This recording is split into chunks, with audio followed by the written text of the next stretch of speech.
ବର୍ଷକରୁ କମ୍ ଅଛି ଆସନ୍ତା ନିର୍ବାଚନ। ଲୋକମାନଙ୍କର ଆସ୍ଥା ପ୍ରାୟ ତୁଟି ଆସିଲାଣି କ୍ଷମତାସୀନ ସର୍ବମଙ୍ଗଳାବାଲାଙ୍କଠାରୁ। କିନ୍ତୁ ସେମାନେ ହାରିଗଲେ କିଏ ବସିବ ଯାଇ ରାଜଗାଦିରେ?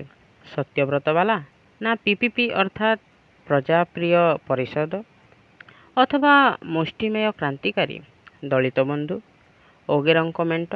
ପ୍ରକୃତପକ୍ଷେ ସତ୍ୟବ୍ରତ ଓ ପିପିପି ଏଇ ଦୁଇ ପାର୍ଟି ହିଁ ବିପକ୍ଷ ଦଳରେ ଗଣା। କିନ୍ତୁ ତାଙ୍କର ନିର୍ଘୋଷିତ ଆଦର୍ଶ ଭିନ୍ନ ପରସ୍ପରଠାରୁ। ସତ୍ୟମେବ ଜୟତେର ପୂଜାରୀ ଅଳ୍ପ ବହୁତ ଝଳିଛନ୍ତି ଡାହାଣକୁ। ସ୍ୱଦେଶ ପ୍ରେମୀ ପିପିପି ବେଶୀ ଭାଗ ଡାହାଣରେ ଅଛନ୍ତି କି ବାଁରେ ତା ବୁଝି ହୁଏ ନାହିଁ ସହଜେ। ହେଲେ ପିପିପିରେ କେତେଜଣ ତୁଙ୍ଗ ନେତା ଅଛନ୍ତି, ଯେଉଁମାନଙ୍କର କରିସ୍ମା କାହିଁରେ କ'ଣ। ବିଶେଷତଃ ଜଣକର, ତାଙ୍କ ନାଁ ବାଳଚନ୍ଦ୍ର ଓରଫ ବାଲୁ ପଟ୍ଟନାୟକ, ପାର୍ଟିର ମୁଖ୍ୟ, ଯେ ଦିନେ କମ୍ରେଡ୍ ବୋଲାଉଥିଲେ ଏବଂ ଛାତ୍ରନେତା ହୋଇଥିଲେ ସହପାଠିନୀ ନେତ୍ରୀ ସ୍ମିତା ବେହେରାଙ୍କର ଅପରପକ୍ଷରେ ଥାଇ। ଦୁଃଖର ବିଷୟ ଯେ ଆଜି ମଧ୍ୟ ନାକ ଟେକନ୍ତି ପରସ୍ପର ଆଦର୍ଶ ପ୍ରତି। ଯଦିଓ ସର୍ବମଙ୍ଗଳକୁ ହଟାଇବା ଆମର ପ୍ରାଥମିକ କର୍ତ୍ତବ୍ୟ ବୋଲି ସେମାନେ କହି ଚାଲିଛନ୍ତି ଜଣକୁ ଜଣେ ଏବଂ ବାରମ୍ବାର। ଏହି ପରିସ୍ଥିତିରେ ସତ୍ୟବ୍ରତ ଦଳ କ୍ଷମତାକୁ ଆସିବ ଏବଂ ତାଙ୍କର ଏଇ ନେତ୍ରୀ ଜଣକ ରାଜଗାଦିରେ ବସିବେ, ଏଭଳି ଆଶା ସୁଦୂର ପରାହତ ବୋଲି ମନେ ହେଉନାହିଁ କି? ହେଲେ ନେତ୍ରୀମାନେ ମଧ୍ୟ ବୁଦ୍ଧିମତୀ। କିଏ କହିଲା ସେଇ ବୁଦ୍ଧି ମଧ୍ୟ ମିଶିଯାଇ ପାରିବ ନାହିଁ ନେତ୍ରୀପଣର ଦୁଃସାହସ ସଙ୍ଗରେ ଏବଂ ଉଟାରି ଆଣି ପାରିବ ନାହିଁ କେଉଁ ଏକ ସଦ୍ୟ ଆବିଷ୍କୃତ ସୌଭାଗ୍ୟର ସମ୍ଭାବନାକୁ? ଆଉ ଆପଣ ତ ଜାଣନ୍ତି ସ୍ମିତା ମ୍ୟାଡ଼ାମକୁ। ତେଣୁ ମୋର ବିଶ୍ୱାସ ଆପଣ କେବେ ହେଲେ ଭାବିବେ ନାହିଁ ଯେ ସେ ଯେଉଁ କାମଟା କଲେ ତାହା ତାଙ୍କ ବ୍ୟକ୍ତିତ୍ୱ ସାଙ୍ଗରେ ଖାପ ଖାଉ ନାହିଁ।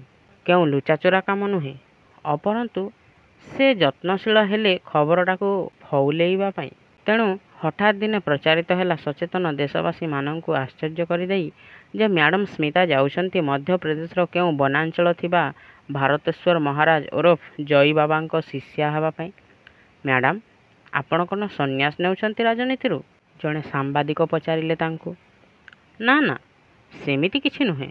ମୁଁ ଯାଉଛି କେବଳ ତାଙ୍କୁ ପ୍ରଣାମ କରି ଆସିବା ଲାଗି, ମୋର ବ୍ୟକ୍ତିଗତ ସନ୍ତୋଷ ପାଇଁ। ଅବଶ୍ୟ ମୁଁ ତାଙ୍କ ଆଶ୍ରମରେ ରହିବାକୁ ଚାହେଁ କିଛି ଦିନ। ତଥାପି ଏକ ମହାବିସ୍ମୟର ତରଙ୍ଗ ଖେଳିଗଲା ରାଜନୈତିକ ମହଲରେ।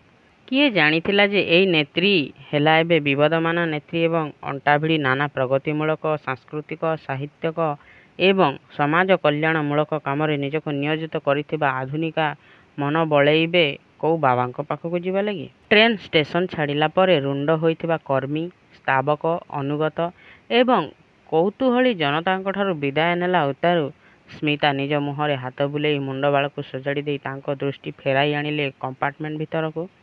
ଏୟାର କଣ୍ଡିସନ ଦ୍ୱିତୀୟ ଶ୍ରେଣୀର ଗୋଟିଏ ଡବା। ଭାଗ୍ୟ ଭଲ, ଅନ୍ୟ ବର୍ଥଗୁଡ଼ିକ ଖାଲି ଅଛି ଏଇକ୍ଷଣି।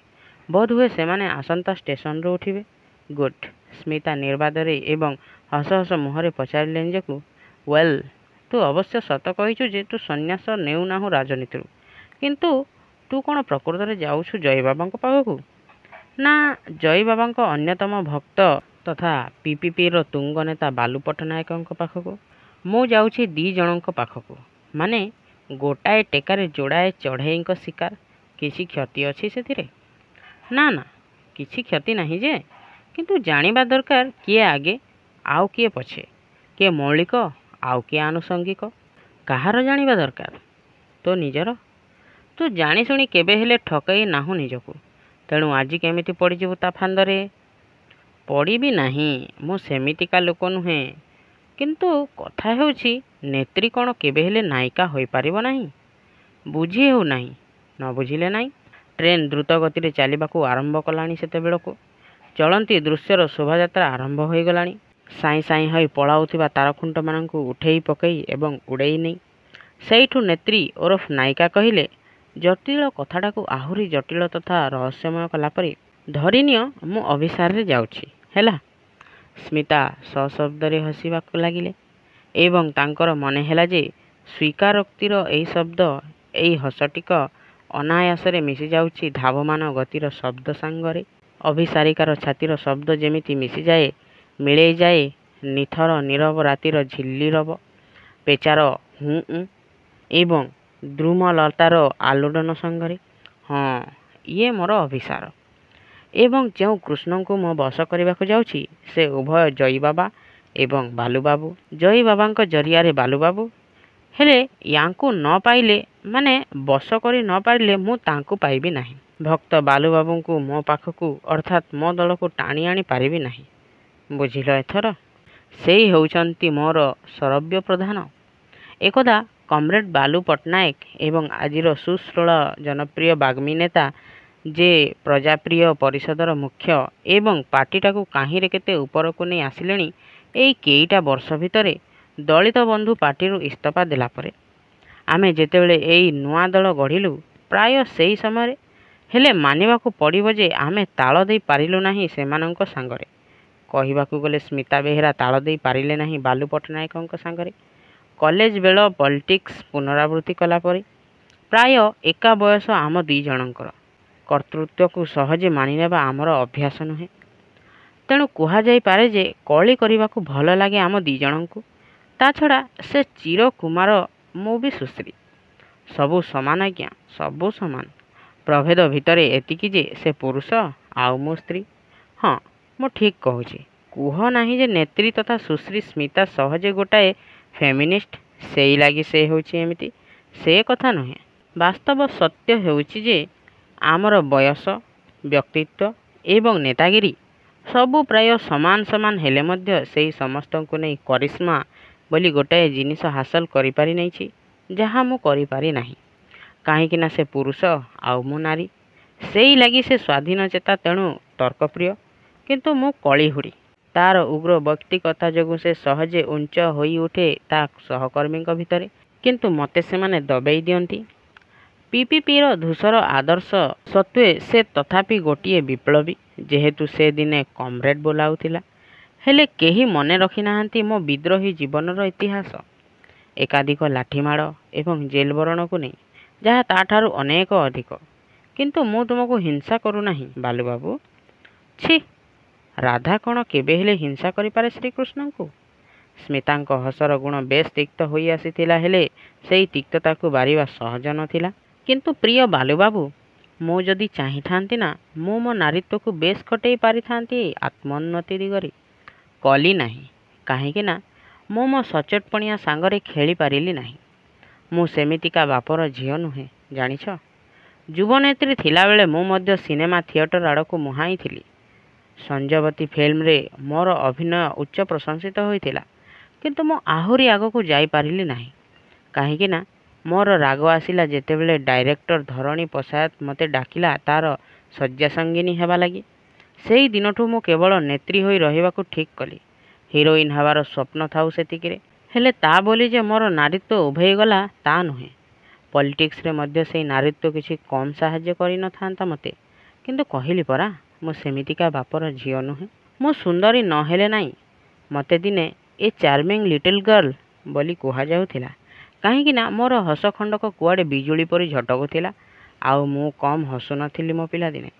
ପିଲାଦିନେ ମାନେ ମଧ୍ୟ ଟୋକିଟିଏ ହୋଇଥିବା ବେଳେ ମୋ ଆଖି ଦିଟା ମଧ୍ୟ କମ୍ ନାଚି ଉଠୁନଥିଲା ଚତୁର ମଧୁର କଥା କୁହା ସାଙ୍ଗକୁ।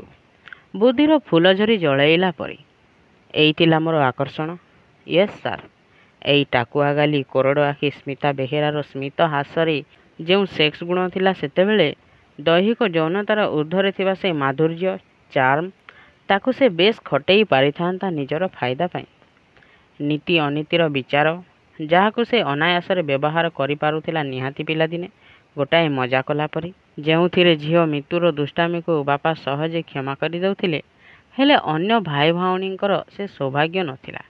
ସତ କଥା କହିବାକୁ ଗଲେ ବାପା ପ୍ରଶ୍ରୟ ଦେଇନଥିଲେ। ମୁଁ କ'ଣ କେବେ ହେଲେ ଗୋଟାଏ ଯୁବନେତ୍ରୀ ହୋଇପାରିଥାନ୍ତି? ଅବାଧରେ ଡଗଡଗ ହୋଇ ବୁଲୁଥାନ୍ତି ଯୁଆଡ଼େ ବୋଲି ସିଆଡ଼େ, ଆଉ ରାତି ବିକାଳି ଫେରୁଥାନ୍ତି ଘରକୁ ବୋଉର କ୍ଷୋଭ ଆପତ୍ତି ସତ୍ତ୍ୱେ। ତମେ ବାଲୁବାବୁ, ଅପର ପକ୍ଷର କମ୍ରେଡ଼ ବାଲୁ ପଟ୍ଟନାୟକ, ତମକୁ ବି କ'ଣ ମୋର ଚାର୍ମ ଛୁଇଁ ନଥିଲା ସେତେବେଳେ? ସତ କୁହ। ମୁଁ ତାର ପରିଚୟ ପାଇଛି ସେତେବେଳେ। ମୋତେ ବିଶ୍ୱାସ କର, ତମ ଚାହାଣୀରୁ। ଆଉ କିଏ ସେ କଥା ବୁଝୁ ବା ନ ବୁଝୁ। ତା ଛଡ଼ା ଥରେ ତମେ ମୋ ହାତକୁ ଭୁଲରେ ଚିପି ଦେଇଥିଲ, ମନେ ଅଛି ସେ କଥା?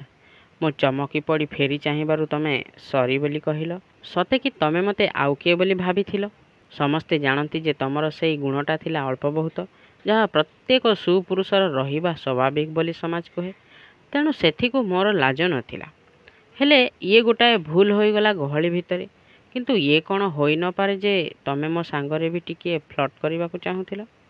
ହେଲେ ଶଙ୍କିଗଲ ମୋର ନାଲି ଆଖି। ଅର୍ଥାତ୍ ଇଏ କ'ଣ କରୁଛ ଶୁଣେ ବୋଲି ପଚାରୁଥିବା ଚାହାଣୀକୁ ଦେଖି।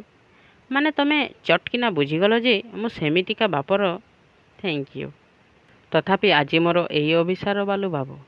ଇଏ କୋଉ ଯୌନ ଅଭିସାର ନୁହେଁ ବୁଢ଼ୀର, ତା ହଜିଯାଇଥିବା ବୁଢ଼ାକୁ ପାଇବା ପାଇଁ। ସେଥିର ସମ୍ଭାବନା ଉଭେଇ ଗଲାଣି କେବେଠୁ। କିନ୍ତୁ ମୋ ନାରୀତ୍ୱର ସାରସ୍ୱତ ତଥାପି ରହିଛି ମାଇ ଡିଅର୍ କମ୍ରେଡ଼, ତଥାପି ରହିଛି। ମୁଁ ସେଇଥିରେ ବାନ୍ଧି ଆଣିପାରିବି ତମକୁ ଏକ ଭିନ୍ନ ଏବଂ ମହାନ ଉଦ୍ଦେଶ୍ୟର ପୂର୍ତ୍ତି ପାଇଁ। ବୁଝିଲ? ଆରେ ତମେ କ'ଣ ନିଜେ ବୁଝିବ ନାହିଁ ଯେ ଏଥିରେ ତମର ବି ଫାଇଦା? ହେଲା, ମୁଁ ମୋ ଦୋଷକୁ ମନ୍ତ୍ରୀଟିଏ ବି ହୋଇପାରିଲି ନାହିଁ ଆଜି ଯାଏଁ। କିନ୍ତୁ ତମେ କୋଉ ମନ୍ତ୍ରୀ ହୋଇପାରିଛ ତମର ତଥାକଥିତ କରିସ୍ମାକୁ ନେଇ? ହେଇପାରିବ ନାହିଁ। କାରଣ ସର୍ବମଙ୍ଗଳାକୁ ହଟାଇବା ଏତେ ସହଜ ନୁହେଁ। ଯେହେତୁ ତାଙ୍କର ପୁରାଣ ତତ୍ତ୍ୱ ମିଶିଯାଏ ବେଳେବେଳେ ପୁରାଣ କି ପୂର୍ବପୁରୁଷଙ୍କୁ ଭକ୍ତି କରିବାର ଭାରତୀୟ ସଂସ୍କାର ସାଙ୍ଗରେ, ବିଶେଷତଃ ଆମ ଚଷା ଭାଇମାନଙ୍କ ମନରେ। କିନ୍ତୁ ଆମ ଦି ପାର୍ଟି ଯଦି ମିଶି ଯାଇପାରେ ନା, ତାହେଲେ ଆଉ ଚିନ୍ତା ନାହିଁ। ଆମେ ଏକାଠି ମିଶି ରାଜତ୍ୱ କରିପାରିବା। ତମେ ହେବ ମୁଖ୍ୟମନ୍ତ୍ରୀ, ମୁଁ ତମ ଉପମୁଖ୍ୟମନ୍ତ୍ରୀ, କିମ୍ବା ମୁଁ ମୁଖ୍ୟମନ୍ତ୍ରୀ। ତୁମକୁ କ'ଣ ଲାଜ ଲାଗିବ ମୋର ଉପ ହେବା ପାଇଁ? ସେଇ ଲାଗି ଏଇ ଅଭିସାର। ସ୍ମିତା ବେହେରାର ସୁଚିନ୍ତିତ ଅଭିସାର, ଯାହାର ରୂପରେଖ ଦିଶିଯାଇଛି ତାକୁ ଯେଉଁ ଦିନଠୁ ସେ ଜାଣିଲାଣି ତାର ବିଶ୍ୱସ୍ତ ସୂତ୍ରରୁ ଯେ ତମ ସାଞ୍ଜୁରେ ଦିବ୍ୟ କଣାଟିଏ ଅଛି। ତମର ସମସ୍ତ ବୈପ୍ଳବିକ ଇତିହାସ ଏବଂ ଏବେକାର ଉଦାର ବୈଦିକତା ସତ୍ତ୍ୱେ ତମେ ନିପଟ ଭକ୍ତଟିଏ, ଜୟବାବାଙ୍କର ପରମ ଭକ୍ତ। ଏବଂ ମୋର ନାରୀତ୍ୱର ତୀର ବେଶ୍ ଗଳିଯାଇପାରିବ ସେଇ କଣା ଭିତରକୁ। ମୁଁ ପହଞ୍ଚୁଛି ତମ ପାଖରେ ଯେତେବେଳେ ତମେ ରହିଥିବ ସେଠି। ତହୁଁ ସମଭକ୍ତି ଭାବରେ ଧୋଇ ପଖାଳି ହୋଇ ଆମେ ଭେଟିବା ପରସ୍ପରକୁ ଏବଂ ମିଶିଯିବା ଆମର ତଥା ରାଜ୍ୟର ତଥା ଦେଶର ପ୍ରଗତି ପାଇଁ। କ'ଣ କହୁଛ?